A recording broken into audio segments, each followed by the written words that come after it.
Let's fucking redo that one. Jesus Christ, dude. Para mis amigos en Colombia, hace frío. Hace muy frío, parcero. Una nevera. Oof. Una nevera. It's not even the real winter yet. Hey, everybody. This is Carlos from UpLine Ultimate. I'm Coach Zane Wolfang, rocking my Ultimate Palestine gear today. And we're back with episode 7.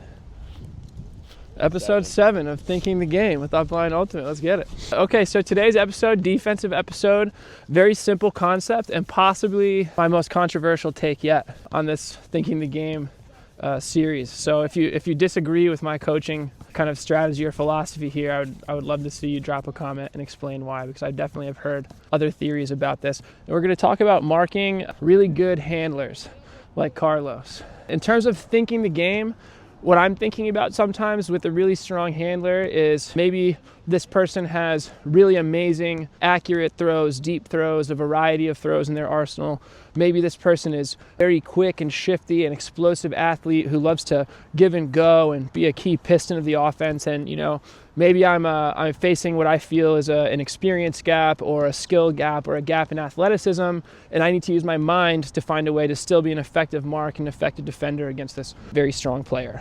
And so for me, something that I do when I play against people who are very tall, when I play against people who are very fast and quick and explosive, and when I play against people with great throws in the handler space, I prefer to mark a little bit further away from them than you might think. So if Carlos is kind of facing this way and I'm forcing him flick, you know, the rule book tells us that we can get as close to our offensive player as one disc space permits.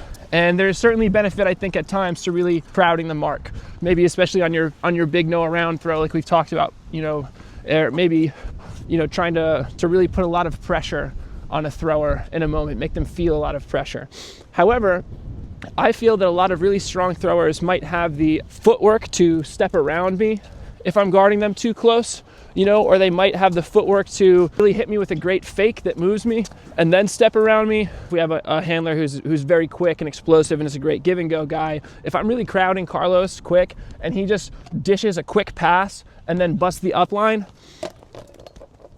if Carlos throws that dish and I'm marking him so close that his first step, he's already exploded past me and created space, he's going to receive that return pass in the give and go and get a big power position look, you know, because his first step was so explosive. So whether I'm playing guys who are super tall, super skillful throwers, love to give and go, even though I'm allowed to really get this tight on them almost, I really prefer to give them a pretty good cushion when I'm marking. I call it a cushion, marking them from a little bit further away. I can be as far as 10 feet and still be stalling, right? I think that's a little bit extreme, but I think that giving that cushion takes away more inside and around throwing angles. When my hands are wide, it's not as easy for Carlos to throw around me here as it is here, right? When I'm tight, he can throw around me. When I'm back with my arms wide, getting my legs up, I'm maybe taking away more angles.